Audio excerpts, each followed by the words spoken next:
quando a gente fala de ódio, parece que é só assim, matar mulheres. Mas não. É sutil. Essa sutileza afeta os adultos e afeta, em especial, os adolescentes e as crianças. Um menino, ele pode estar consumindo conteúdos que fomentam o ódio, a ridicularização das meninas, sem identificar que aquele é um conteúdo de ódio. É nossa responsabilidade construir uma ecosfera, uma ambiência em que a gente tenha vivência no corpo, no cotidiano, com outras referências de gênero. Mamilos. Mamileiros e mamiletes, sejam bem-vindos ao nosso espaço de diálogo de peito aberto. Eu sou a Juva Lauer. Eu sou a Cris Bartz e esse aqui é o seu espaço de conversa seguro, toda semana. Puxa o banquinho, esse lugar aqui é para você. A conversa essa semana tá deliciosa, com convidados que você já é apaixonado.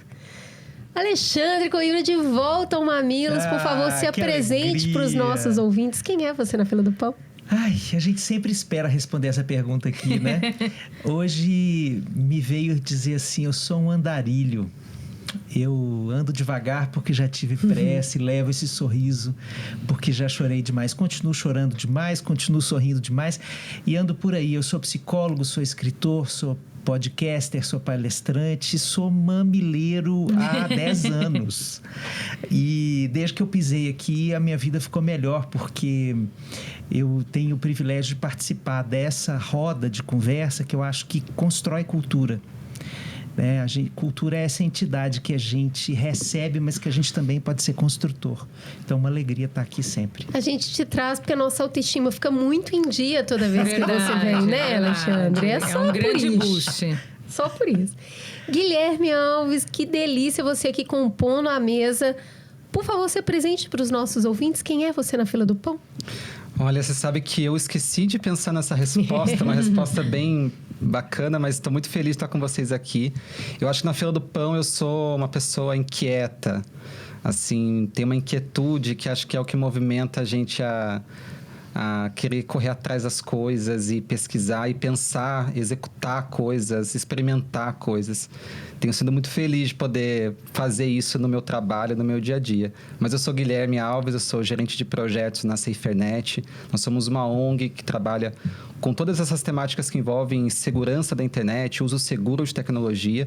Eu sou jornalista de formação, na vida fui me encaminhando para outros lugares, mas levo também essa paixão pelo comunicar e por pensar formas de também criar essa cultura com as pessoas, né? Compartilhada, essa cocriação de coisas que possam impactar essa vida hoje, né, das pessoas, que é o que a gente está buscando também. Maravilha. Então, a gente vai mergulhar nesse caldo de cultura, mas antes, um breve intervalo comercial. Há 10 anos, o Mamilos faz parte da sua jornada de formação como ser humano, profissional e cidadão. Mas você sabia que também pode nos contratar e levar essa experiência para a sua empresa, organização ou marca? Com a Mamilos, a nossa consultoria, nós já ajudamos grandes marcas a construir narrativas sensíveis. A gente também palestrou em eventos para todo tipo de público, traduzindo temas complexos. E em empresa, nós facilitamos o diálogo em times para potencializar a performance. Agora, atendendo a pedidos, a gente abriu algumas vagas de mentoria profissional. E aí, vamos trabalhar juntos? Voltamos então para mergulhar no nosso tema. Sim, a gente ainda tá com a série Adolescência da Netflix na cabeça. Se você ainda não foi impactado por essa história, nela um adolescente de 13 anos é acusado de matar uma colega de escola. O crime choca a comunidade, mas o que talvez seja ainda mais alarmante é o que está por trás. Os conteúdos radicais que ele estava consumindo na internet. A minissérie escancara uma realidade cada vez mais presente e perigosa.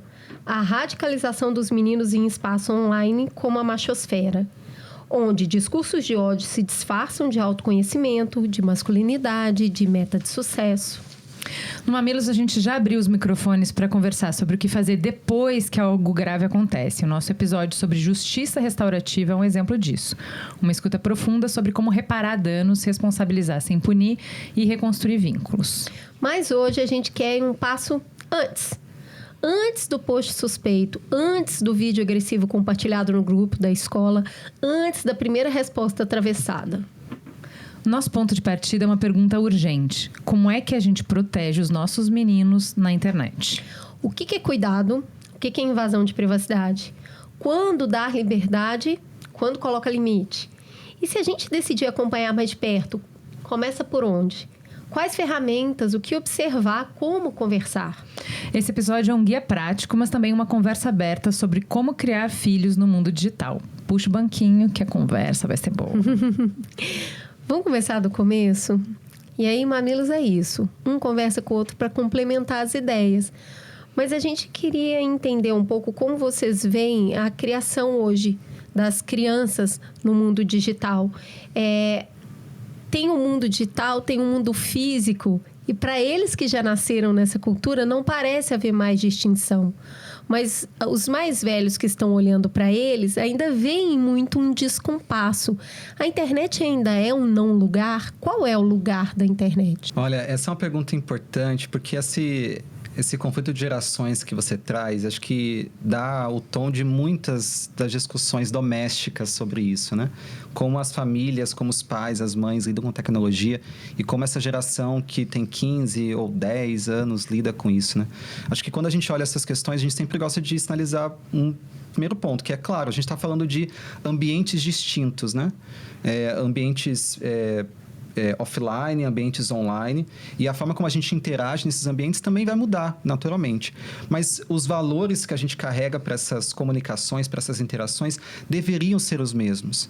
E acho que quando a gente fala da educação, né, sobre isso, dessa orientação, parte muito por quebrar essa distinção de você se comporta de uma maneira em um lugar e se comporta em outra de outro lugar, em sentido dos valores, né? Então, eu diria que a internet, ela não é um não lugar, ela é um lugar com vários lugares dentro.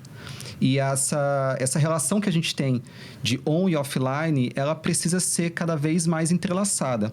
Acho que no sentido de pensar esse comportamento nosso, os valores que a gente carrega, mas obviamente levando em consideração que são espaços diferentes. Assim como a gente tem na própria vida offline, espaços que são diferentes, claro, né? Ô, Ale, o Jonathan Haidt, que é o estudioso que mais influenciou a gente nessa questão de tirar celular de escola, por exemplo, ele fala que a gente precisa diminuir o controle que a gente tem das crianças no mundo real, permitir que elas experimentem mais, transitem mais, existam sem tanta supervisão de adulto o tempo inteiro, e controlar mais o online. Como que você vê isso? Concordo super. Precisamos entender o que o Jonathan, inclusive, fala sobre controle, porque essa ideia, gente, do controle, a palavra não é ingênua, nunca, né? E a gente precisa entender que na nossa cultura brasileira, a ideia de controle vem de uma outra palavra, que é autoritarismo. Né? E nós todos que somos hoje mães e pais, nós fomos criados de forma autoritária, né?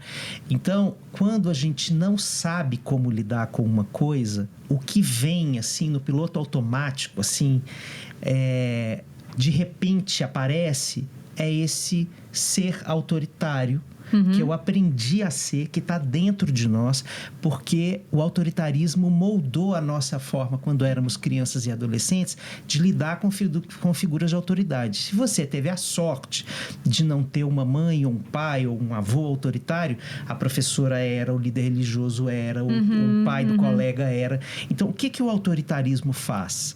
Ele primeiro suprime a integração entre razão e emoção. Né? Ele diz assim, você não deve sentir, porque se você sentir, você principalmente vai sentir a indignação quando você se sentir diante de uma injustiça, de uma violência cometida por uma figura de autoridade, e isso não pode acontecer, porque a hierarquia tem que ser maior que a sua sensação de indignação. Então, corta a emoção e você precisa se submeter a essa figura. Então, a gente precisa primeiro questionar essa cultura para entender de que controle o Jonathan está falando, né? Porque não é esse controle que cala, ele é um controle que conversa, em primeiro lugar. né? Então, se a gente tem um ambiente, seja com crianças ou com adolescentes, em que a gente vive um controle que silencia, isso é o chamariz para esse tipo de perigo que a internet traz. Porque ali tem gente perversa que se aproveita desse silenciamento e faz um mau uso disso e faz uma certa sedução desse jovem, dessa criança e desse adolescente. Então, eu diria que para a gente olhar para essa diferença entre o digital e o real, pensar primeiro nessa cultura autoritária, nessa noção de controle e também o seguinte, na nossa tendência mais primitiva, a gente imagina que a casa é como a caverna, assim, um lugar protegido dos perigos, né, que o Vinícius dizia, são demais os perigos dessa vida, né? O mundo é um moinho. O mundo é um moinho. Então, lá fora está o perigo e aqui dentro nós estamos protegidos. A lógica da internet não é essa, porque esse mundo lá de fora veio morar aqui dentro do quarto do meu filho.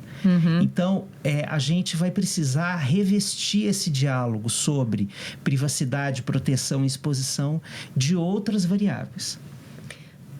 Já que você falou de autoritarismo, o que seria então a autoridade?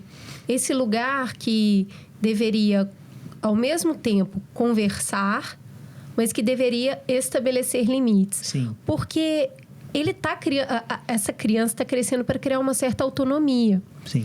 E aí, ela precisa ter privacidade para isso. Né? Naquele espaço, fechou a porta ali dentro, porque ela está se construindo. Mas agora, o mundo está dentro do quarto. Exatamente. O que é privacidade? O que é abandono? O que é usar autoridade? Que hora que a gente descamba para o autoritarismo? Veja, vou fazer uma metáfora, tá? Quando vocês duas talvez tenham tido a agenda com o cadeadinho, né? Sim. E aquilo ali era um símbolo analógico, né, de direito à privacidade. O que eu escrevo aqui é meu. Né? É como se fosse a escrita do seu pensamento mais oculto, que você ainda não tivesse coragem de publicizar, né, para ninguém. Ou para poucos alguéns, né? A internet não é a mesma coisa. Porque existem outras pessoas interagindo com essa agenda. E não só a pessoa que escreveu aquela página, né? Então, você tem que pensar assim, que a agenda secreta do meu filho está sendo manipulada antes de mim, potencialmente por outras pessoas e por outros adultos. Então, eu tenho sim o direito de conversar sobre o que está sendo visto ali. Então, a lógica desse diálogo nas redes não é a mesma lógica da agenda dos nossos tempos, da nossa adolescência, né? Aqui tem Big Tech, aqui tem uma discussão sobre a criminalização de determinados... Mas o que eu acho é que a gente está confuso mesmo, misturando coisas, né? Porque você está falando de agenda, é um lugar onde eu expresso os meus sentimentos. Isso. A gente está falando de internet, a gente está falando de lugar de encontro e de troca. Isso. E sobre isso, a gente sempre fez curadoria. Então, você faz a curadoria de com quem seus filhos vão crescer quando você escolhe a escola. Isso aí. E você se preocupa com quais são os valores, quem são aquelas famílias, o que a escola vai colocar, mas o que a comunidade vai colocar. Você faz a curadoria do que o seu filho assiste na televisão, do que ele escuta, porque você acha que tem coisas que são adequadas para uma idade e tem coisas que não são. Quando a gente está falando de ele tá só no quarto... Eu estou dizendo, você abriu mão completamente de curadoria? Você acha que não precisa de curadoria? Então, essa é a questão. Quando a gente está falando de privacidade, a gente está falando de eu tenho o direito de ler cada uma das conversas dos meus filhos com os amigos. Aí a gente não fica escutando as conversas no mundo offline. Eu não faço isso. Quando a gente está falando de que conteúdo ele consome em redes sociais, ou que conteúdo ele interage online, eu faço, ou deveria fazer essa curadoria no mundo offline, não? Deveria, Guilherme? Veja, eu acho que muitas vezes a palavra privacidade talvez não seja a palavra mais correta para falar desse sentimento de indignação desse adolescente, desse jovem, que tem um pai e uma mãe querendo ter esse acesso direto ao seu celular, ver as mensagens que você troca. Podem ser outras palavras. Porque acho que a privacidade, ela, primeiro, é um direito, né? A gente tem direito à privacidade. E a privacidade não é a mesma coisa que segredo, né? Acho que a gente pode pensar nesse aspecto do que você sente, né? E como que você guarda aquilo para você, é uma forma. Mas a privacidade tem a ver com o controle que você tem das informações sobre você. Então, talvez, de fato, acho que seria pouco saudável a gente pensar numa rotina familiar em que o pai, a mãe, etc., vai ficar lendo as conversas que você tem com seus amigos, né? Mas o outro lado da moeda, que é você não ter acesso a absolutamente nada do que aquele filho faz, também não significa que ele está tendo a privacidade preservada, né? Porque justamente a gente não está falando de privacidade exatamente, a gente está falando desse cuidado, dessa orientação, dessa mediação da família em relação ao que você fala. Gente, você fala para ele não falar com estranho. Se ele estivesse na rua, vai no parque, e ele sai conversando com um monte de adulto que você não conhece, você não ficaria de olho? Você não chegaria mais perto para saber o que estão conversando, quem é essa pessoa? Não tem gradações aí? Desculpa te interromper. Tem uma lógica nesse encontro com esse outro, né? Por exemplo, nós temos que pensar que esses adolescentes, eles estão no TikTok, né? E o TikTok, ele tem essa dinâmica de apresentar conteúdos cada vez mais polarizados, cada vez mais chamativos para reter a atenção, que não é a mesma lógica de uma conversa entre amigos, porque tem várias tonalidades de humor numa conversa, né? Inclusive tem escuta, né? E ali o TikTok é aquela enxurrada de conteúdo em que nós nos colocamos como usuários ali, os nossos filhos ou quem tiver, né? Passivamente.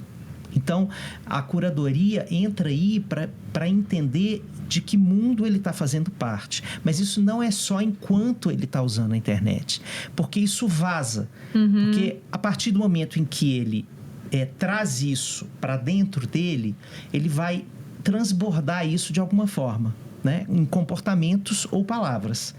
E isso tem a ver com a construção de uma intimidade que a gente tenha com os nossos filhos, para perceber alterações que podem ser sutis nesse tipo de relacionamento que eles têm com a gente.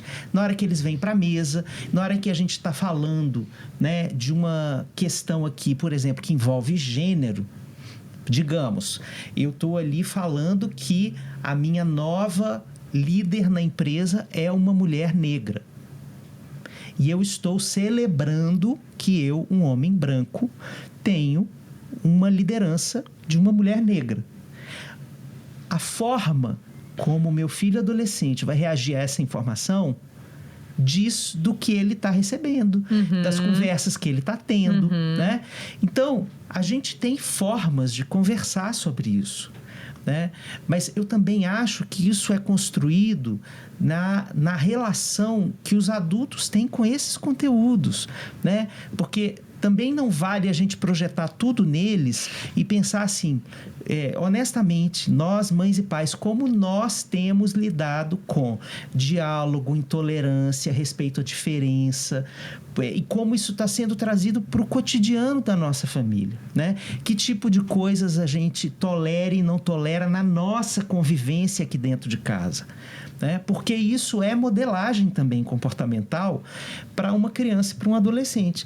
Porque senão fica muito peso nas costas deles, sem que a gente se corresponsabilize, porque essa ideia de controle também é nossa. Eu acho que eu queria trazer um pouco disso, tem uma pergunta que a gente fez aqui, que é o que seria uma supervisão digital saudável na vida dos filhos. Mas eu queria começar falando um pouco dos pais, assim, tentativas, né?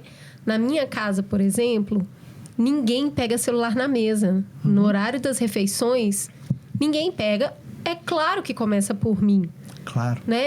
Quando eu vou sentar na mesa e servir o almoço, não tem celular. Então, ninguém pega. Antes de dormir, ninguém pega o celular. O celular já está lá carregando, né? Vai cada um pro seu quarto e a gente tem uma conversinha ali antes de dormir.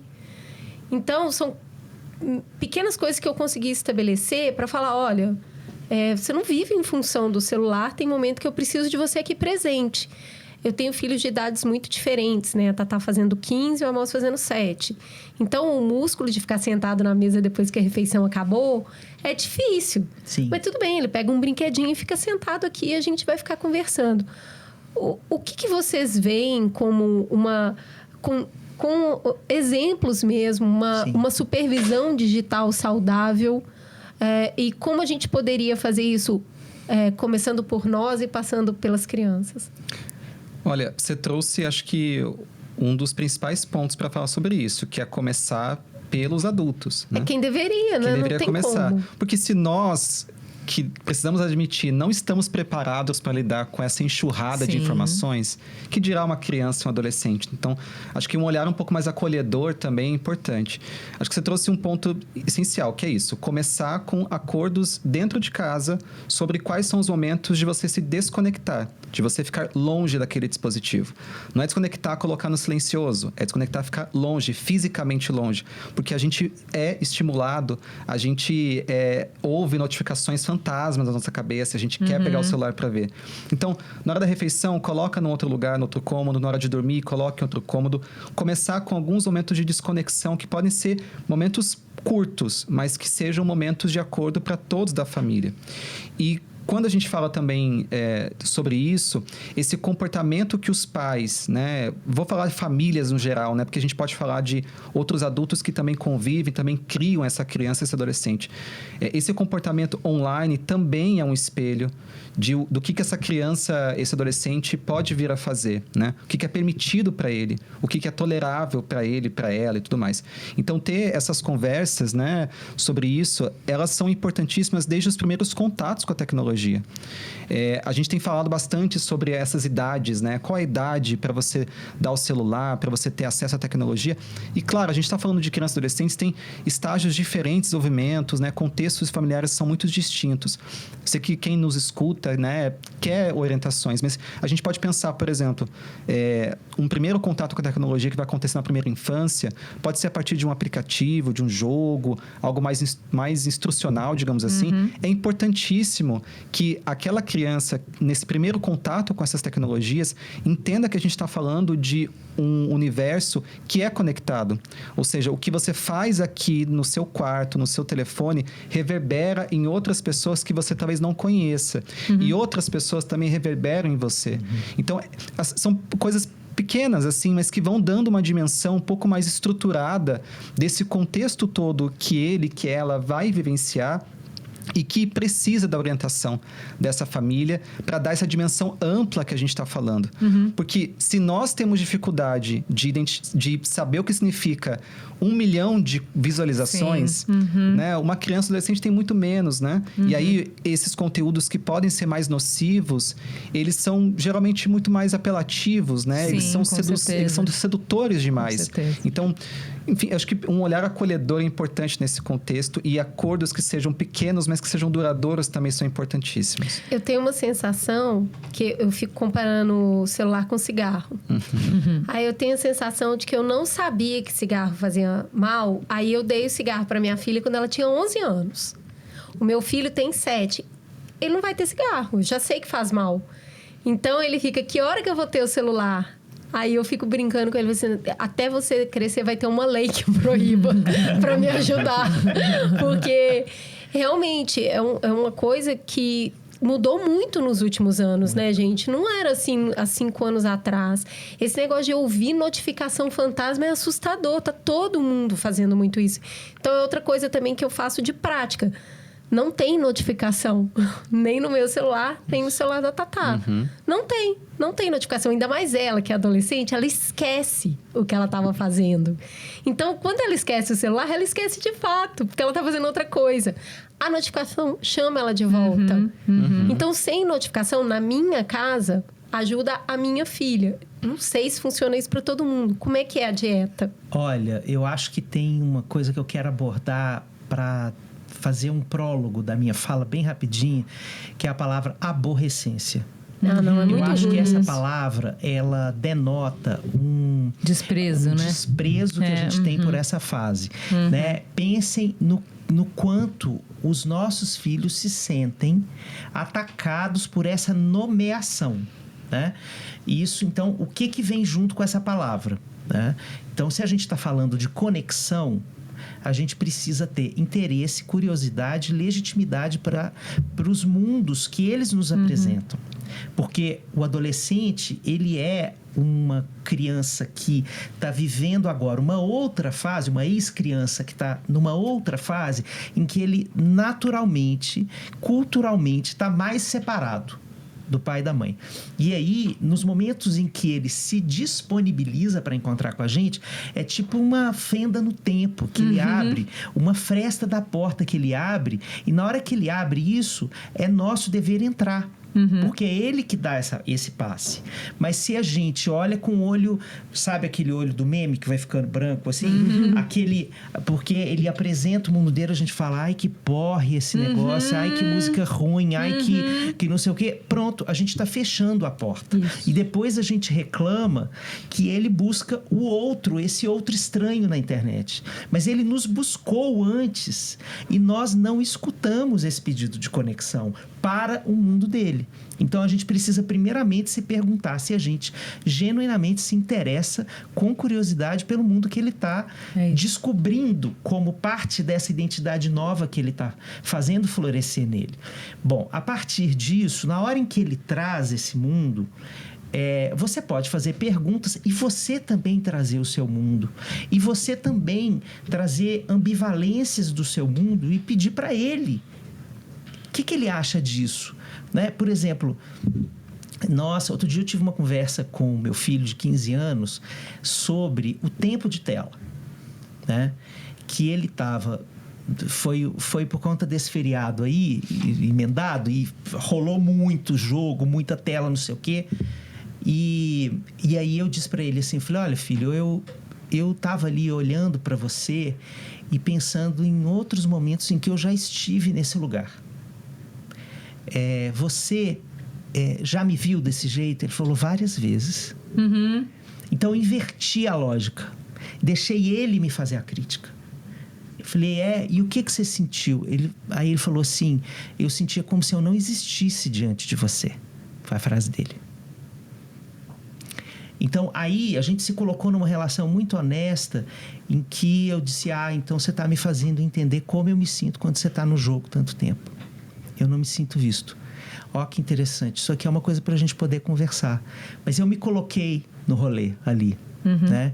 Porque eu já tive também outras inúmeras interações mal sucedidas, né? Em que estava sempre nesse lugar do pai reclamão, do pai, né? Mas que está sempre dizendo assim, você que não sabe, eu sei, mas você não sabe. Em relação à tecnologia, eu acho que somos todos aprendizes e somos todos também vítimas desse sistema de controle que é dessa descarga de dopamina que a gente vai recebendo, tipo o ratinho de Skinner, né?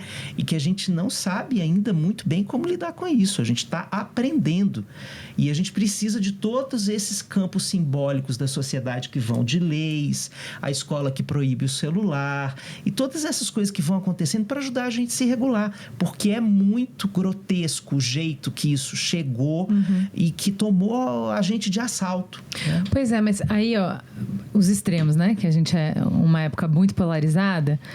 De um lado, a gente já começou o programa falando, estamos muito doido, confundindo autoridade com autoritarismo, querendo ter horizontalidade na parentalidade quando você precisa mostrar o caminho, você tem mais experiência, você tem mais repertório, você tem o dever do cuidado, então você tem que mostrar que tem um adulto que sabe cuidar ali e tomar as decisões. Por outro lado, a herança do autoritarismo, se a gente cruza a estrada, o pai se responsabiliza por todas as decisões e ele vai criar jovens imaturos. Sim. Porque se todas as decisões são feitas pelo pai, né, ou pela mãe, quando que ele vai conseguir, aos poucos, construir essa noção de limite de autorregulagem? Sim. Então, eu queria que a gente explorasse aqui, porque a gente fica lidando, o medo é mau conselheiro, né? A gente projeta sombras gigantes. Sim. Então, com medo do autoritarismo, com medo de não produzir autonomia, eu abandono o meu filho. Isso a gente já entendeu que não é. Como que a gente pode, aos poucos, construindo autonomia, criar o senso crítico na criança sobre o tempo, sobre o tipo de conteúdo, sobre comportamento, o que pode, o que não pode, como pode. Criar isso, porque eu fico falando pro Benjamin, enquanto você não souber, eu faço a escolha, mas o que eu mais quero é não escolher. Eu não quero te mandar tomar banho todo dia. Eu quero que chegue o dia em que você tome o banho sozinho. Aí, talvez seja o dia em que você tome a decisão de não tomar banho. Quando você souber. E eu acho que um pouco disso tem com conteúdo também. Quando você me disser, isso aqui não é bom, isso aqui eu não vou ver. Aí talvez eu olhe menos para o que você tá vendo. Como que é isso de desenvolver autonomia num ambiente que tá difícil até para adulto, vai? Sim, eu acho que a gente precisa fazer os contrastes de on e offline com mais precisão, né? Porque o que a gente tem vivido, né? A gente convida os filhos pro off e eles estão no on. E tudo que a gente fala que pode ser legal no off, eles falam, ai, que saco, né? E depois que o off acontece, eles falam, foi muito legal. Uhum. Mas eu acho que a gente tem pouco essa conversa do vamos entender como foi essa curva aqui. Olha o que aconteceu. Uhum. Eu te convidei, você disse não. O que você acha que te levou a dizer esse não, a arregalar o olho e falar, ai, que saco. Percebe que tem uma força que te atrai nesse negócio, que é disso que eu tô falando, que é uma força, às vezes, descomunal, que você não consegue controlar. Então, eu vou te puxar em alguns momentos, eu vou te dar um limitão, mesmo que você ache um saco, esse é o meu papel. Mas eu também quero que você perceba que quando a gente faz isso, olha o que aconteceu na escola, depois que proibiu o celular, vocês voltaram a conversar. Vocês estavam falando ali na turma que vocês voltaram a trocar. Foi tipo golfinhos em Veneza no início da pandemia. Né? Os meninos voltaram a conversar. Né? Nature is healing. Então, acho que a gente precisa fazer esses contrastes, né, com mais nitidez. Mostrar dentro do cotidiano da família, por exemplo, o tipo de beleza que acontece na mesa sem o celular, que não acontece quando o celular está posto, né?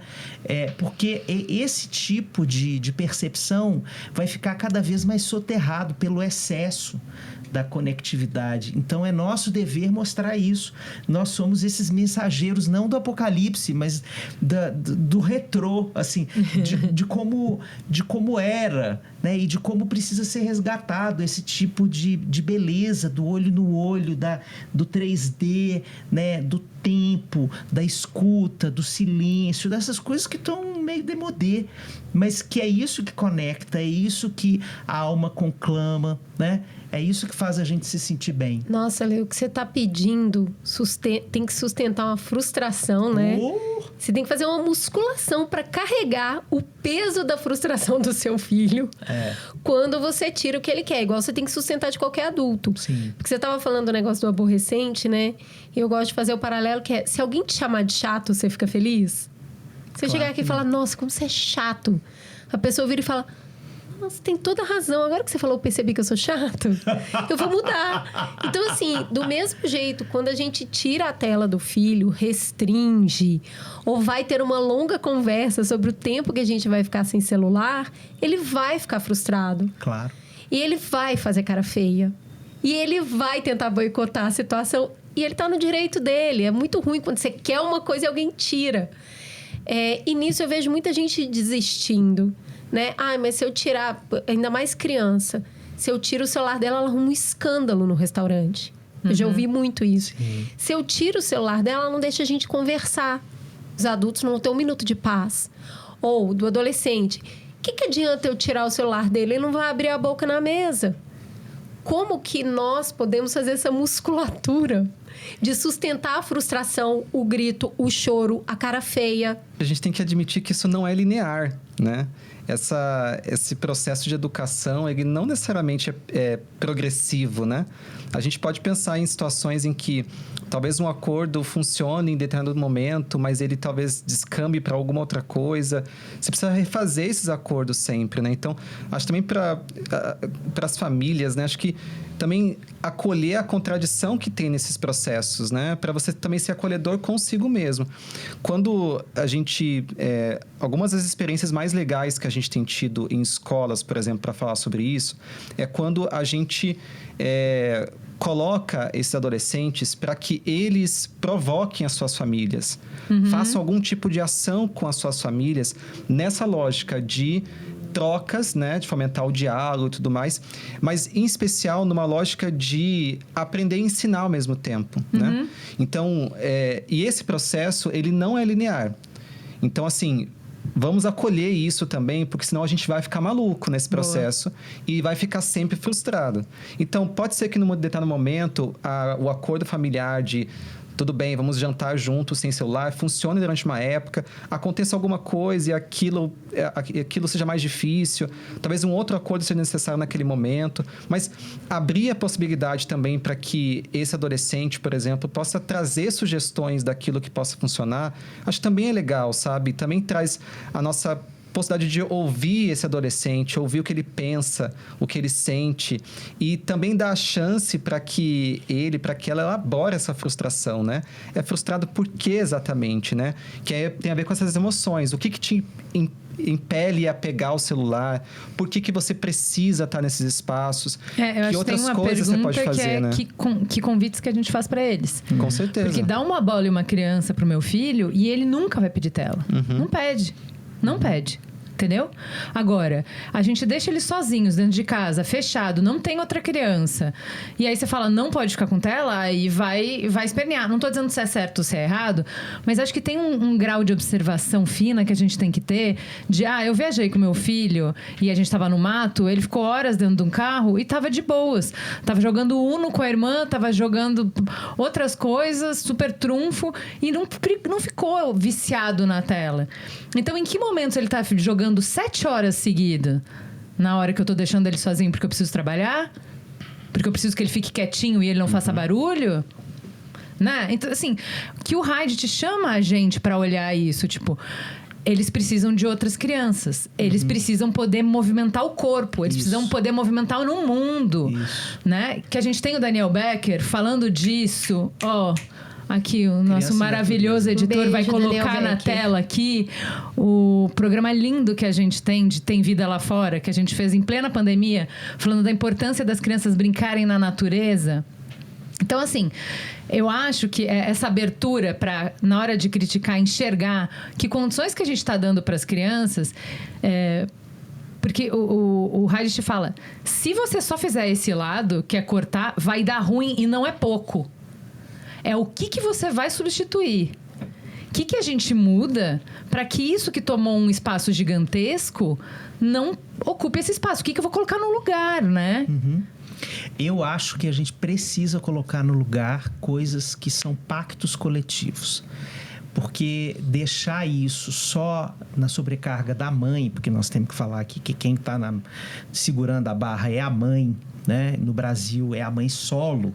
Se a gente for pensar assim, como um símbolo, né, de quem é essa figura que está cuidando desse peso de sustentar essa diferença entre dentro e fora da tela, é a mãe. Então, quem é que está maternando essa mãe? Qual é o coletivo que está olhando para ela e dizendo assim, nossa, é difícil mesmo, né? Você sente vergonha quando seu filho dá um grito quando você tira a tela? Isso acontece comigo, né? Isso também acontece comigo. Então, que a gente possa estar como comunidade em volta de uma mãe e de um pai, um espaço protegido e seguro. Falar assim, olha, não tem problema. Isso pode ser a família, pode ser a avó no dia do domingo. E a mãe chegar e falar assim, hoje eu vou tirar a tela dele. Ele vai dar um berro. Eu preciso da sua ajuda para não me olhar com aquela cara que você me olha, porque isso me envergonha, isso me entristece e eu claudico na minha autoridade quando isso rola. Isso é que é um pacto coletivo. A gente fazer isso de montinho, de galera. Quando a gente proíbe o celular na escola, é um pacto coletivo. Mas você vê que isso tem um tempo. Na semana que o celular foi retirado, as professoras quase enlouqueceram. Então... E os pais quase enlouqueceram, falando, eu não vou saber quando meu filho vai ter um acidente, né? Então, você vê que a gente precisa de um tempo de adaptação, a gente precisa conversar sobre isso, construir diálogos sobre esses momentos em que a gente está ansioso com essas transições de cultura. Não dá para fazer sozinho. Ale, não dá para fazer sozinho, mas tem uma conta que eu acho difícil de fechar. Muita gente está deixando de ter filho. Muita gente hoje está escolhendo, eu não quero ter filhos. E essas pessoas têm todo o direito de fazer isso. E um dos motivos é, eu não quero ter essa responsabilidade. Sim. E você está falando que o pacto tem que ser coletivo. Tem gente que ativamente falou, valeu, galera, mas isso eu não quero. Eu acho difícil fechar um pacto assim. E uma outra coisa é que a gente foi para um lugar muito individual de criação, que igual virou meu corpo, minhas regras, virou meus filhos, minhas regras. E aí, a tela foi proibida na escola, só que os seus filhos... os filhos vão passar a maior parte do tempo junto. Eles estão na escola e depois eles estão fora da escola juntos. Só que cada pai ali tá fazendo do jeito que acha melhor e a gente não tá conversando entre a gente. E quando a gente vai tentar falar alguma coisa, é angustiante, é difícil fazer acordo, nunca todo mundo vai concordar. Como é que fecha essa conta de pacto coletivo com a individualidade e com gente falando, obrigada, isso eu não quero? Olha, eu sinto que a nossa cultura está produzindo caras valentes, como o Marcelo Camelo escreveu lá para Maria Rita cantar, né? Desaprendeu a dividir. Né? Então, esse é o nosso reaprendizado.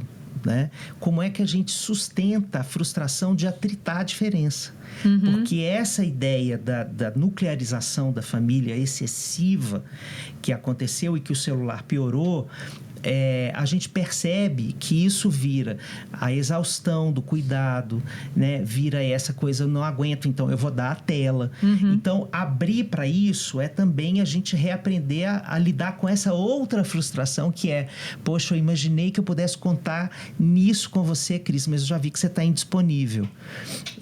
Mas Aí, o que eu faço com a indisponibilidade diante da minha expectativa? Eu desisto de falar com outro e falo assim, não tem jeito, tá vendo? Tem que ser só eu. Ou eu busco outros, de outras formas. Eu entendo quais são todos os recursos humanos disponíveis aqui para me ajudar nessa sustentação. No geral, olha, pesquisas estão mostrando aí sobre exaustão parental, dizendo o seguinte, não necessariamente... os cuidadores estão pedindo uma logística de cuide no meu lugar. Estão pedindo uma sustentação simbólica, que é assim, não me culpe se não der certo nesse momento, não me faça me sentir envergonhada publicamente, não exponha a minha dor, né? Então, é um tipo de cuidado muito mais simbólico, muito mais refinado, né? Que não é exatamente... e esse tipo de cuidado, eu acho que todos nós conseguimos fazer como mãe, todos conseguimos fazer como pai, né? É a gente pensar nessa dificuldade, a gente se colocar assim, genuinamente nesse lugar e falar assim, cara, como é duro você ter que dar uma resposta no agora, porque você sente que é uma coisa urgente, que pode produzir dano, não sei o quê, mas de uma coisa que você não conhece, que não foi da sua época, que é novo para toda a humanidade. Então, quando a gente se coloca nesse lugar, a gente é capaz de produzir esse mundo mais empático. Gente, a gente falou até agora, já deu 40 minutos, e a gente falou de quantidade. A gente está falando pouco de qualidade. Que tipo de conteúdo? Porque a gente está falando, né? Contrapondo o online ao offline, mas o tipo de conteúdo que eles estão vendo é muito diferente. Enquanto, sei lá, meu filho está vendo só Fute-Paródias, a minha filha está vendo Manual do Mundo. Iberê, te amo. Muito obrigada, você já fez tanto por mim. Obrigada, Iberê. Então, Iberê, todo meu dinheiro entra na minha casa, entra na minha vida, pega minha geladeira, pega o que você quiser. Porque o conteúdo Iberê do cara produz é incrível. livros maravilhosos. Ela lê os livros do Iberê, entendeu? Então, assim, o que você está fazendo na internet também importa. O Reddit fala uma coisa que eu achei assim... Eu acho que ele tem um olhar muito fresco, como você falou, de tentar olhar sem esse julgamento todo. Porque ele fala assim, a gente reclamou tanto do jogo online, né? Agora, no jogo online, os moleques estão conversando, Isso. tá? A tecnologia está mediando uma relação que existe. E isso é muito diferente de ele estar sozinho o tempo inteiro com conteúdo, só recebendo conteúdo. Isso. E digo mais... Falamos tão mal da novela, a igreja disse que não podia, que era o demônio dentro da minha casa, eu nunca podia ver quando eu era criança. E agora o Regis fala, não, traz a novela de volta. Que é isso? Em comparação com o conteúdo snack, que é pílula, dopamina. Se tiver arco narrativo, minha filha, se tiver... comportamentos humanos sendo emulados ali para ele aprender o que acontece se uma pessoa atrai a outra, o que acontece quando você não se dá bem com seu pai, como é que são situações simuladas para ele assistir e pensar os sentimentos dele, né? Ampliar repertório. Isso aí é bom trazer a novela de volta.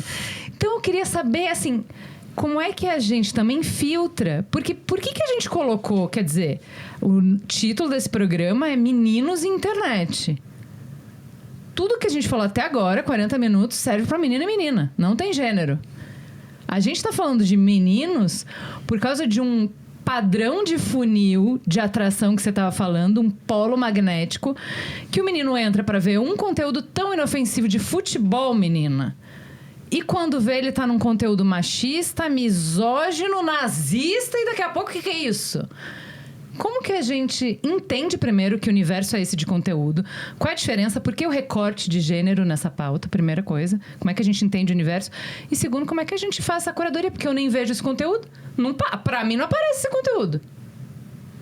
Acho que essa tem sido uma das principais dificuldades para a gente pensar no consumo mais consciente, mais crítico de conteúdos na internet, porque a gente tem saído cada vez mais de uma lógica em que você busca ativamente aquele conteúdo e cada vez mais uma lógica em que você recebe um conteúdo que você não tem nenhum controle de o que aparece para você. Ainda que você esteja numa rede em que, teoricamente, você segue páginas, perfis, pessoas que você tem interesse, mas ali aparece de tudo para você.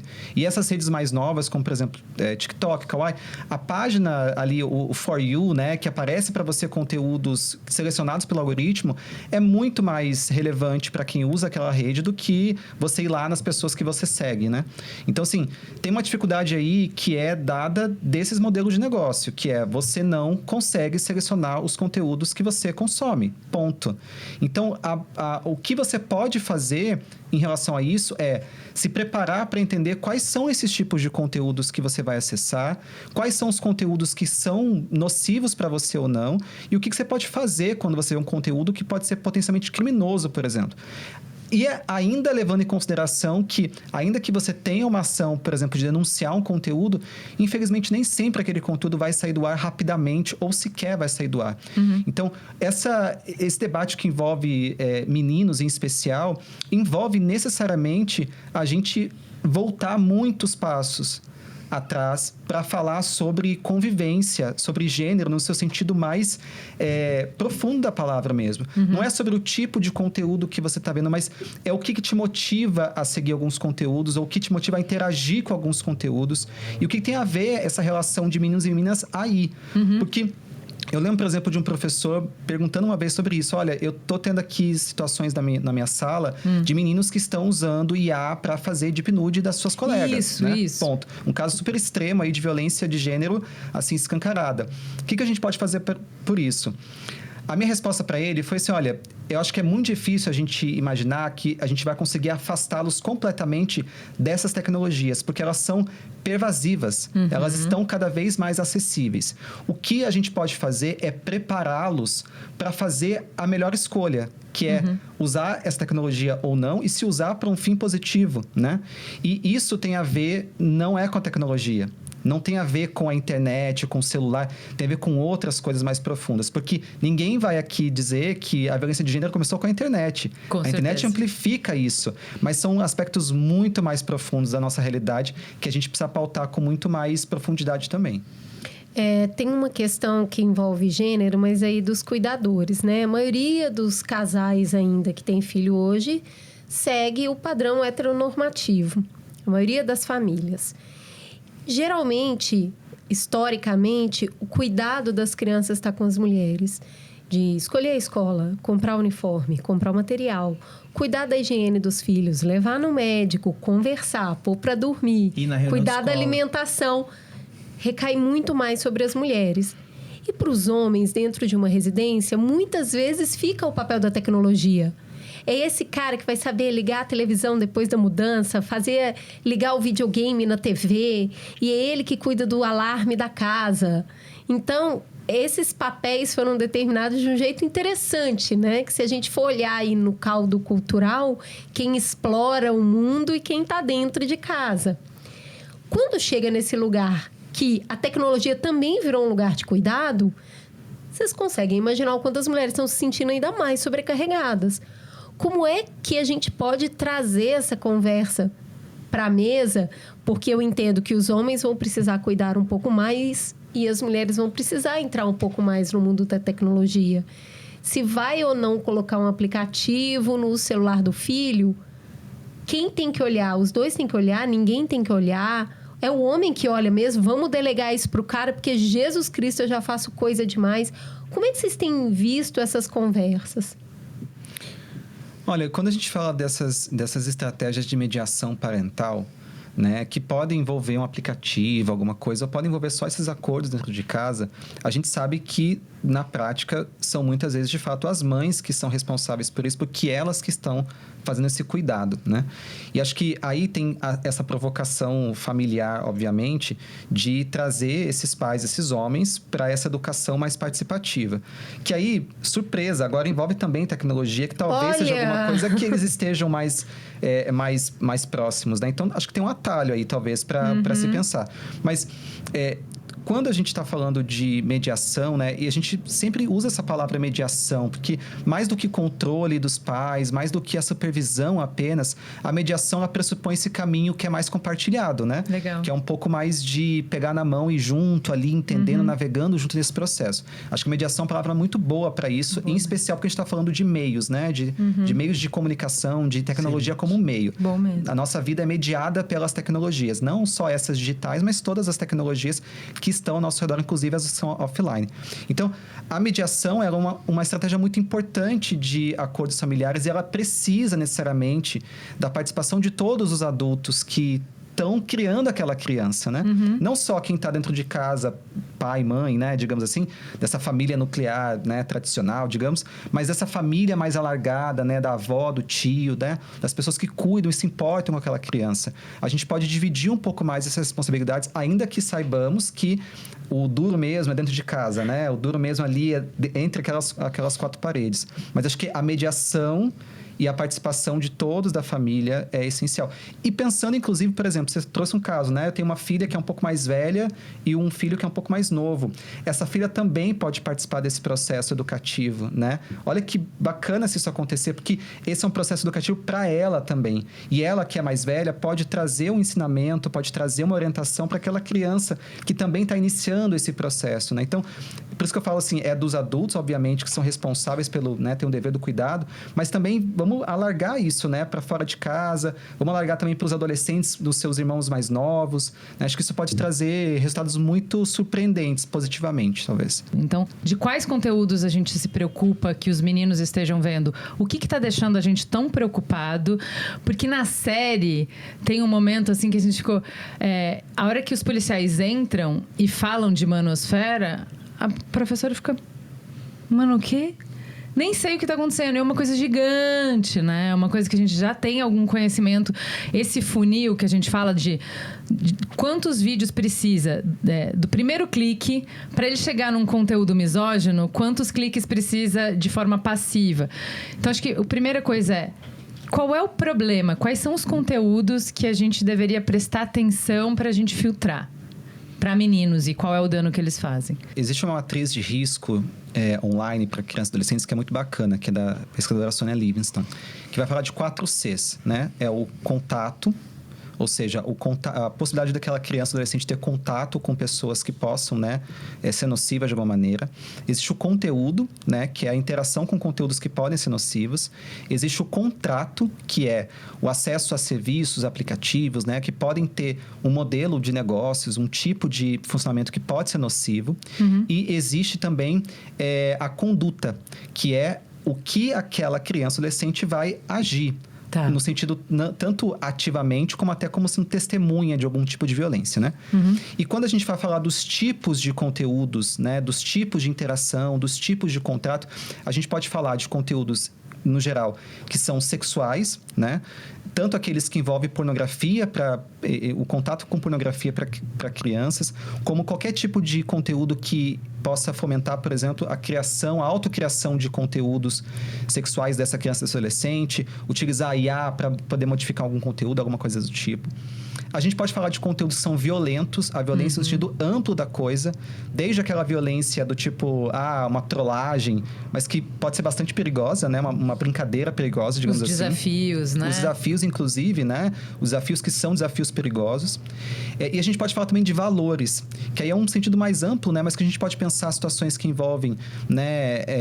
A própria privacidade, como a gente já falou, que podem envolver a desinformação, que podem envolver, enfim, o uso de tecnologias para jogos de azar, para jogos para desafios, enfim. Então, o tipo de conteúdo que é nocivo é bastante amplo. Mas quando a gente está falando especificamente desse tópico, né, de meninos, quais são os tipos de conteúdos que esses meninos podem ter contato e que vão fomentar um ódio contra as mulheres, contra as meninas, a gente está falando de conteúdos que ridicularizam as meninas, conteúdos que inferiorizam as meninas, conteúdos que tentam, né, direcionar uma frustração, de alguma maneira, como um ódio contra as mulheres, do tipo, eu não me sinto não consigo namorar, ou as meninas não olham para mim, porque existe alguma coisa, né? A gente está falando de conteúdos também que podem envolver uma coisa muito fina, assim, né? De uma certa crítica social a como as mulheres se comportam hoje, como as meninas se comportam hoje, como os homens estão inferiorizados nesse sentido. E aí, se para os homens adultos, né? Existem aí algumas pesquisas que falam sobre isso, né? Como homens adultos têm contatos com conteúdos de ódio contra as mulheres sem perceber, sem identificar que esses conteúdos são conteúdos de ódio. Quando a gente fala de ódio, parece que é só assim, matar mulheres. Mas não. É sutil. Essa sutileza afeta os adultos e afeta, em especial, os adolescentes e as crianças. Um menino, ele pode estar consumindo conteúdos que fomentam o ódio, a ridicularização das meninas, sem identificar que aquele é um conteúdo de ódio. Isso. Esse é o ponto. Porque o que acontece? Começou a aparecer na minha casa a palavra sigma, porque eu sou sigma. Eu falei, o quê, macho? Meu filho... com essa história, que sigma? O que você entende por cima? E aí é isso que você falou. Pera, se ele tá trazendo pra mim, ele tá me apresentando o mundo dele. Se eu bater a porta na cara dele, que absurdo, que não sei o que. Obviamente foi o que eu fiz primeiro. Ninguém acha porque que não. Porque a gente tem direito ao susto. Tá? Né? Ele vai querer entrar por aquela porta e não me mostrar mais o que tá acontecendo. Me refiz, conversei com ela me dá um chacoalhão, acorda, tá, calma, volta. Uma faz com a outra. Na próxima vez, eu falo, mas o que você entende por sigma? Que foi o que ela me perguntou. Mas o que é sigma pra ele? Calma, não me perguntei, porque eu já gritei antes. O que é sigma pra você? Aí começa a vir, e também é uma escuta não medrosa. O medo atrapalha tudo, gente. A gente só faz merda com medo. Que é, ele não tava mirando no ódio na mulher. Ele tava mirando em, eu sou o frango, eu sou o menor, eu sou pequeno, eu não passei pela puberdade ainda. Esses conteúdos, eles falam de um homem que é... como é que um homem anda, como é que um homem fala, como é que um homem... E aí, eles prometem pra você que eles vão te entregar um orgulho, uma segurança que você não tá sentindo. Não parece má ideia. Aí você fala, entendi. Se já é fácil de enganar adulto, imagina uma criança que não tem repertório. Então, calma, vamos por outro lado. Eu sei que esses dias eu tava falando pra ele assim... Ele falou, não, mãe... Eu sei que isso aí não tá certo, mas é só uma coisa que a gente fala. Eu falei, filho, é o seguinte... Eu posso falar graças a Deus e não ser testemunha de Jeová, não ser religiosa. O que eu não posso é negar que essa expressão veio de lá. e pertence a isso. Então, você não pode me dizer que você fica falando que você é sigma e você não tem nada a ver com aqueles caras que estão falando que o que é ser sigma e o que isso significa e o que significa essa mulher. Lacraste, né, na criança. Segundos depois, tô eu sozinha pensando, tudo bem, gente, mas não tem mesmo peso, né? Quando eu falo graças a Deus, ela não acha que eu tô na igreja todo dia, não. Sacou? Então, também a gente tá num apavoro que também qualquer coisa a gente fala, fogo, tá, incêndio a casa. O que você acha disso? Eu acho que esse medo... Bom, primeiro que o medo é a maior estratégia manipulatória do século, né? E todos esses conteúdos manipulatórios da internet, sejam com política partidária, seja com gênero, né? Com esses conteúdos de ódio, eles começam instilando um medo. Então, no caso do adolescente, primeiro o medo que é fomentado você não vai ser amado, você não vai ser desejado, né? Você vai ficar sozinho, né? Então, o medo, ele primeiro ele é semeado e depois vem a solução, que vem na forma de uma solucinha, assim, fácil, né? Que assim, basta você seguir essa cartilha do macho sigma que você vai resolver o seu problema. Bom, eu acho que nessa hora, gente, o cotidiano... eu sou devoto de Chico Buarque, né? Precisamos voltar a ele de vez em quando. Então, todo dia ela faz tudo sempre igual, me sacode às 6 horas da manhã. Como é que o cotidiano da nossa vida com as crianças e com os adolescentes está fomentando figuras de referência masculinas que sejam contrastantes com essas? E que sejam figuras que estejam vinculadas a essas crianças, que elas admirem também por outras características que não sejam a força, a virilidade necessariamente, mas que também admirem o respeito ao outro, a capacidade de aprender com essas novas transições de cultura em relação a gênero. Como é que a gente está ofertando esse cardápio de experiências, de referências masculinas para os nossos filhos? Porque na hora em que eles recebem isso e recebem desse jeito, que às vezes não dá para entender tanto que aquilo é violento, se a gente vem conversar com uma experiência prévia, colecionada no tempo, de outras referências, a criança e o adolescente na hora fala assim, é verdade. E ele dá uma acordada. Mas se a gente não tem isso como referência, a gente está numa família que está professando um tipo de fé, por exemplo, que defende uma opressão sobre a mulher, a subjugação da mulher, e que está, por exemplo, eu estou entrando aqui numa mega treta, né? Se a gente está falando disso, ali é mais fácil dele identificar que isso é parecido com o que eu venho aprendendo dentro de casa. Então, é nossa responsabilidade construir uma ecosfera, uma ambiência em que a gente tenha vivência no corpo, no cotidiano, com outras referências de gênero. Isso é nossa responsabilidade. A gente, como adulto que cuida de crianças e adolescentes, a gente tem a responsabilidade de construir uma comunidade de pertencimento em que eles olhem para o lado e falam assim, mas não, engraçado que aqui não é todo mundo igual a isso que esse cara está dizendo que é a única forma de ser amado. Mas eu estou vendo que ele é amado, eu estou vendo que ele é respeitado, eu estou vendo que ele se realiza na convivência com mulheres, não necessariamente sexualmente. Mas tem que ter esse tipo de contraste. Isso é super difícil, né, Lê? Se a gente pensa que o Brasil, a maioria dos lares são comandados por mulheres e a gente tem um grande número de mães solo, sim, e essas mães são mães de meninos, sim, os exemplos masculinos não são necessariamente bons. Essa mulher está ali, um lobo solitário, tentando fazer com que esse conteúdo não consuma o filho dela, né? Ele não seja sugado para esse lugar e perpetue uma violência que muitas vezes ela mesma sofreu, seja do pai, do irmão ou do marido. E aí esse lugar fica mais solitário ainda quando você vê que você não tem que só combater o que o pai, o irmão e o marido tá falando. É também todos esses outros caras da internet gritando isso. É o pai que só vem buscar a criança de 15 em 15 dias, sim, e mesmo assim, não comparece. Então, para esse menino, eu acho que ainda é mais complexo, e para essa mãe é muito mais cansativo. Parece um enxugar gelo, porque o que ela está falando não corresponde ao que ele está vendo. Por isso é que a gente fala sempre no campo psi que não é o pai, não é a mãe, né? É qualquer cuidador que entre na vida da criança e do adolescente como uma figura que se vincula com ela, que cuida dela, que protege, que orienta, que tem uma relação de aposta ali com essa criança.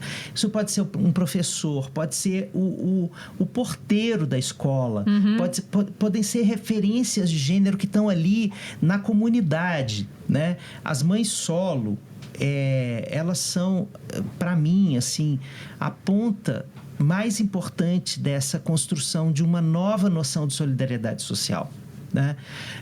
A gente precisa realmente falar disso eternamente como um olhar de assim, nós temos responsabilidade como sociedade, como cultura, de prover uma ambiência para essa mãe. Freud dizia lá que a mãe precisa ser maternada para poder maternar. Quem materna a mãe solo?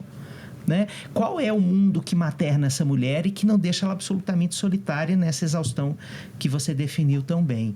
Então, esses lugares sociais, eles estão disponíveis, né?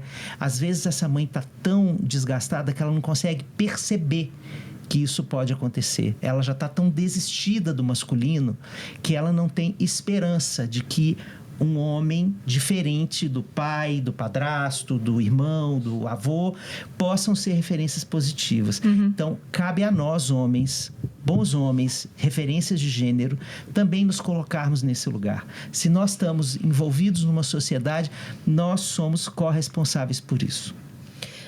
Guilherme, eu queria que você falasse um pouquinho da disciplina de cidadania digital. O que essa disciplina quer dizer? Como que os pais podem buscar esse recurso junto à escola? Eu já percebi que saber lidar com o celular virou vantagem competitiva em muita escola já. Né? Escolas que estão apresentando isso como, olha, pode deixar seu filho aqui que a gente vai conversar sobre isso também. Fala um pouco dessa disciplina e do papel das escolas, por favor. Claro. Acho que foi bem legal você falar um pouquinho sobre, né, o papel dos professores, né, dessas outras figuras de cuidado, né? A gente tá valorizando demais pai e mãe, né? Tem muita gente aí criando Ainda essa mais criança. na adolescência, que eles querem para pares e não e se distanciar. Eles precisam transgredir do pai e da mãe. Exatamente. E também a gente, né, pra gente também ser acolhedor com essas famílias que estão ouvindo a gente e estão muito preocupadas com todas essas questões, que a gente precisa defender que o cuidado não é só da família. Isso. O cuidado é um dever de toda a sociedade. E, claro, as escolas são espaços importantíssimos para isso. Nesse projeto que a gente tem com as escolas, ele vem muito de dessas experiências que a gente teve diversas já, desses contatos, palestras, né, de discutir essas questões de violência online. E a gente foi percebendo ao longo do tempo que quando você faz um trabalho pontual, uma palestra de cyberbullying, um negócio aqui sobre tal coisa, ou quando depende do professor fazer aquilo, você não cria cultura, até resgatando algo que foi falado anteriormente. Você não cria cultura sobre isso. Aqui no Brasil, a gente já tem um documento, que é a nossa Base Nacional Comum Curricular, que é um documento normativo para as escolas. Todas as escolas de ensino fundamental e ensino médio devem tratar nos seus currículos questões que envolvem o uso seguro de tecnologia. Né? A gente tem uma competência de cultura digital que vai guiar essas habilidades que são direitos dos estudantes. Ou seja, adolescentes e crianças têm direito de aprender a usar as tecnologias de forma mais cidadã, responsável, crítica, legal. Positiva. Nesse projeto, a gente pensou o seguinte, olha, o que a gente pode fazer para auxiliar esses professores, né, que são diversas áreas de conhecimento que precisam lidar com isso. Sabendo que muitos professores já fazem isso por conta própria, porque são impactados pelas questões que os alunos trazem para eles, né? Os professores estão todos os dias recebendo questões sobre isso e precisam lidar com isso. Então, a gente criou um projeto em que a gente colabora com os professores oferecendo planos de aula para que eles possam tratar de questões como essa. Emoções, professores, qual é o impacto emocional que os conteúdos que eu consumo na internet têm em mim, né? Legal. E tirando muito essa carga de instrumental da tecnologia, não é ficar aprendendo a mexer em celular, não, é refletir sobre esse universo. E a gente faz muito isso desplugado, né? Uma estratégia de você faz isso sem precisar com outros artefatos, né? Que não são aqueles artefatos de computadores. A gente também pensou numa estratégia, dentro disso, de apoiar esses professores, formando esses professores. Então, hoje, por exemplo, a gente trabalha junto com o Ministério da Educação, oferecendo formação para esses professores. Já tem mais de 30 mil professores que estão sendo formados nessas temáticas. Legal. E para os professores das escolas que estão aplicando esses conteúdos, a gente também, né, tem uma estratégia de acolher esses professores. A gente fala muito de acolhimento, né? Professor, professora, quem trabalha com esses profissionais sabe que professor na educação básica, em especial na rede pública, trabalha em condições muito difíceis. Então, a gente também acolher esses professores para saber que no dia a dia da sala de aula, ao falar sobre, por exemplo, violência de gênero, pode ser que surjam questões muito difíceis. Pode ser que surjam, né, questionamentos que o professor talvez não saiba o que fazer. Então, a gente também está ali nessa retaguarda desses professores. Hoje, são mais de 500 escolas que participam dessa rede em todos os estados do país. E, claro, é um número muito pequeno frente ao número todo de escolas. Mas a gente vai trabalhando com isso também para divulgar esses recursos, que são recursos abertos, gratuitos, que a gente cria em parceria com outros professores, com outras organizações, para dar esse suporte. Olha, tem aqui alguns caminhos para vocês fazerem isso acontecer. E dando também visibilidade para esse trabalho de professores, que, de novo, são invisibilizados, trabalham em condições difíceis, e os resultados são muito legais quando a gente pensa nesse impacto no comportamento dos adolescentes e das crianças. Quando a gente teve esse ano, né, a lei que restringiu o uso de celulares, isso trouxe, né, muitas questões. E o que a gente defendeu nesse momento foi restringir o uso do celular não significa que a escola tem que se afastar dessa questão. A restrição ela é um resultado da necessidade que a gente tem de discutir mais sobre isso. Então, assim, é um trabalho muito honroso que a gente tem, né, de ter esse contato com os professores. A gente aprende muito com isso. E quando a gente consegue, né, de fato, criar esse processo de ter um momento para falar sobre isso, ter uma disciplina para falar sobre isso, tem muita diferença. Você cria cultura ao redor dessas questões e você pode fomentar, por exemplo, outras estratégias que envolvem esse protagonismo dos estudantes ao falar sobre isso, ao criar sobre isso, ao discutir com seus pares. Então, assim, é uma experiência muito legal que a gente tem feito com as escolas, e são as escolas da rede pública, o que é mais importante, né? Muito bom. Bom, eu acho que a gente rodou bastante em torno do tema, falando sobre conversa. E, às vezes, eu fico me perguntando se a gente também não está exigindo demais desse adolescente. Ele tem que ter um nível de reflexão, de sentar, pensar e elaborar, que muito adulto não tem. Claro, a gente está querendo criar uma geração diferente e é importante que a gente faça isso. Para finalizar, eu queria saber a opinião de vocês do outro lado, que é o prático. Porque, ao mesmo tempo que a gente vira e fala, o córtex pré-frontal, que vai regular claramente as emoções e que vai organizar a impulsividade para que ela não seja tão danosa, só é plenamente formado lá para os 20 anos. Mas você tem que aprender a usar o celular. Que é um negócio que vicia. Que tudo quanto é adulto está viciado. Então, não depende só da criança, do desejo dela de fazer o correto. Ela ainda não tem a competência física totalmente formada para fazer esse gerenciamento. E a gente está lidando com um negócio altamente viciante.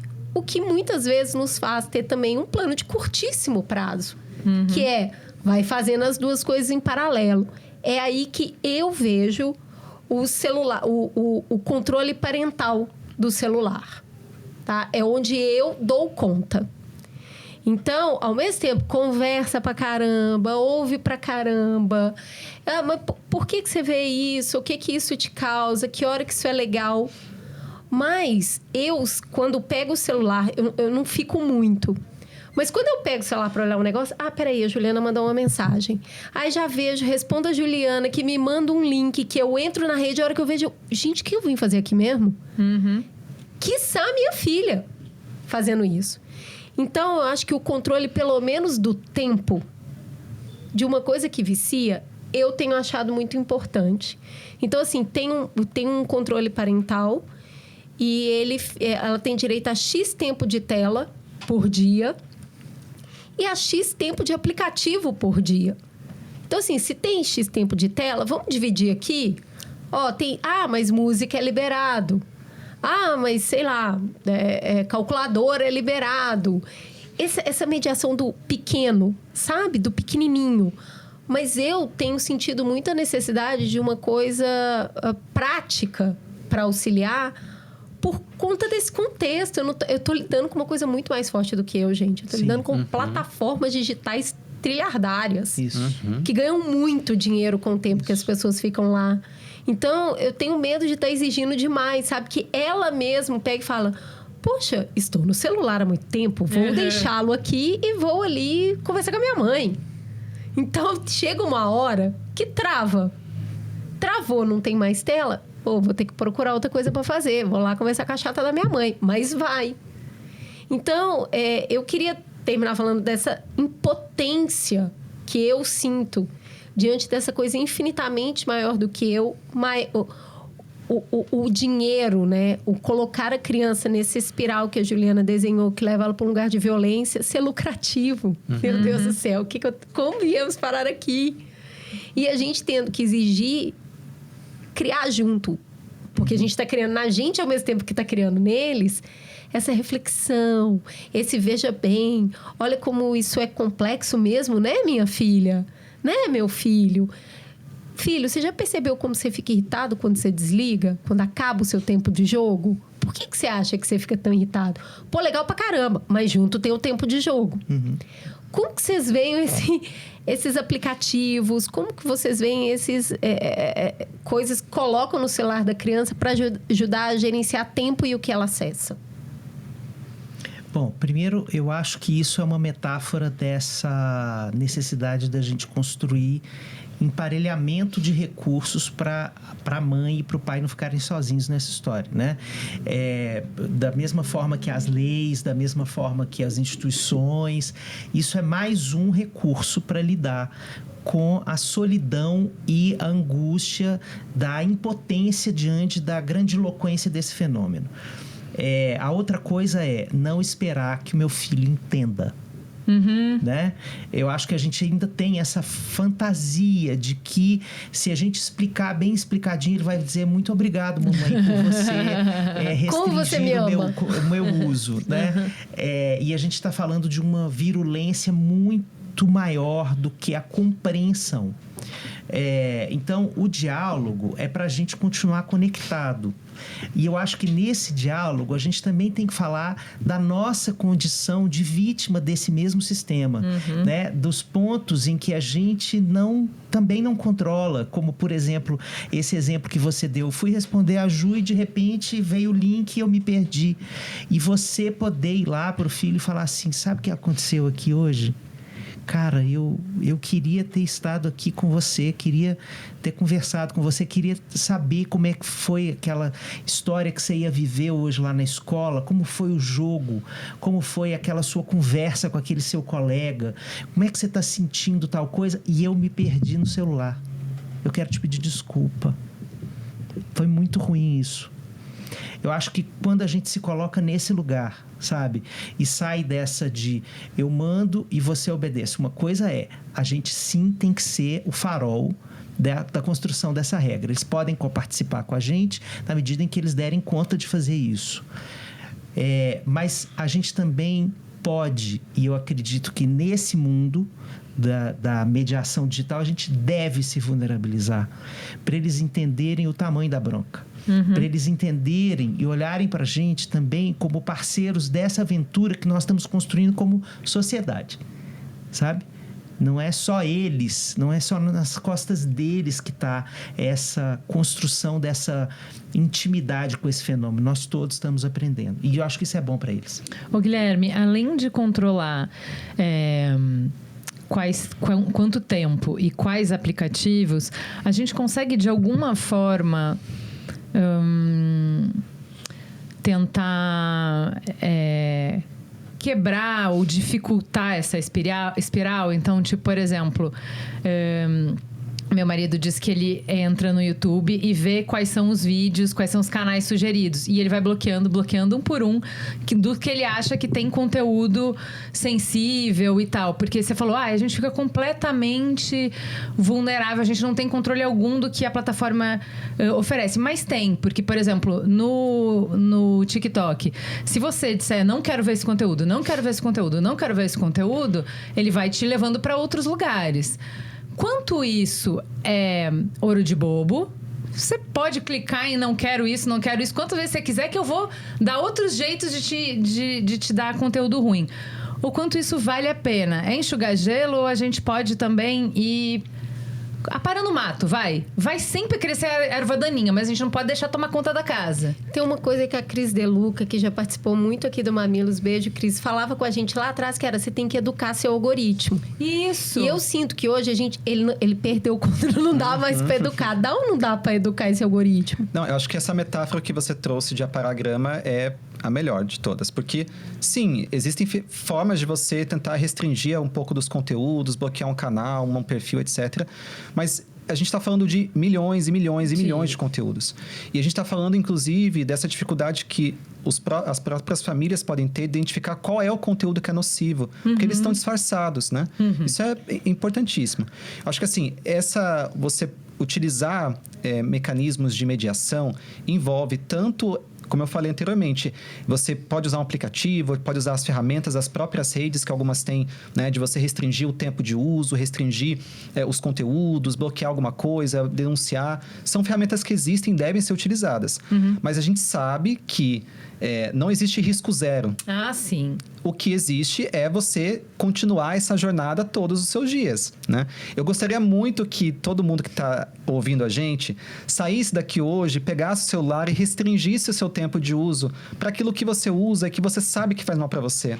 Aquela rede social que você por usa. você, né? Exatamente. Porque aí você que é pai, mãe, né, cuida de uma criança adolescente, quando você fizer isso, você vai ver o quão difícil que é manter essa ordem consigo mesmo. Boa. E aí, talvez, você Ótimo. vendo que é difícil, você vai entender que é difícil também para aquela criança, também para aquele adolescente. E aí, essa vulnerabilidade que cria laços tão importantes pode ser um caminho legal aí.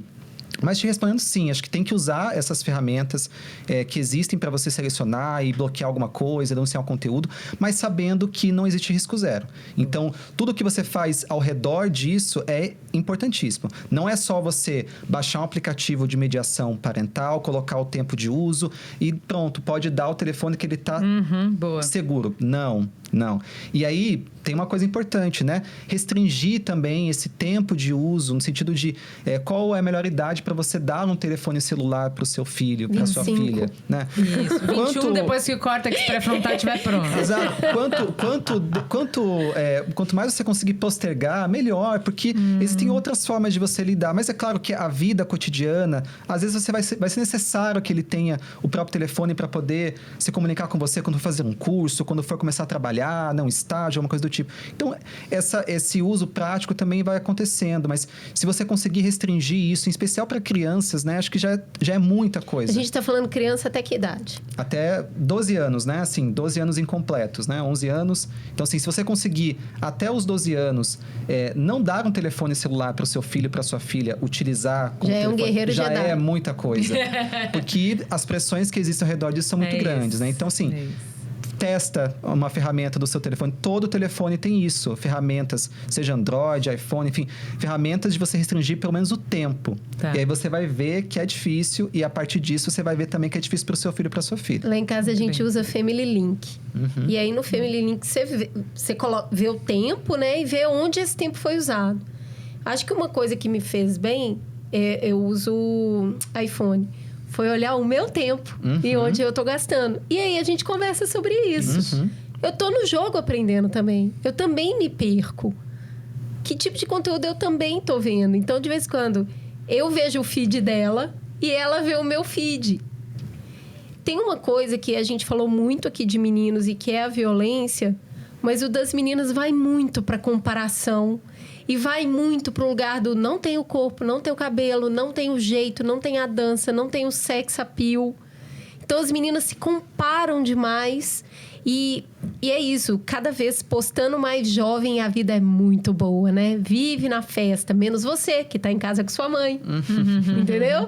Então, esse lugar da comparação para as meninas é muito danoso. Porque antes eu me comparava com as meninas da minha sala, eu comparava com as meninas da rua, da igreja. Agora é com 1 milhão de meninas, inclusive meninas que têm milhões de seguidores. E com filtro, mediado por filtro pra caramba. Então assim, para meninas, o jogo é violento num outro lugar. Sim. Eu acho que a gente se colocar no jogo com eles mostra também que, cara, isso tá difícil pra mim, que já deveria saber. Imagina pra você, não é que você não sabe fazer. E aí, eu acho que, voltando pro cigarro, né? Pra mim é a mesma coisa. Você sabe que a pessoa tá fumando, aí você deixa o cigarro na frente dela e fala, mas não fuma, não. Então, assim, ajuda, né? Ajuda. Ajuda e tira o cigarro. Eu falo, enquanto encontrar cigarro, vou jogar na privada e dar descarga. E aí, a gente vai. Então, é óbvio, não é uma conversa fechada. A gente vai ter que voltar nesse tema muitas vezes. Ele exige um pacto social que vai exigir muita conversa, muito cuidado. Porque é isso, eu virei aquela mãe que fala... mas você não é todo mundo. Ai, que ódio. Toca aqui, mano. Ai, que ódio. Gente, caiu no meio da testa o cuspe, entendeu? Ai, mas a fulana pode. Eu sou mãe da fulana? Não, eu sou a sua mãe, então... Se fosse minha filha, não podia. É isso. Mas você quer ser filha dela? Eu te levo pra casa dela agora, sabe? Ai, eu não acredito que eu falo essas frases, mas falo. Obrigada, Mark Zuckerberg, me deu esse karma de falar essas frases.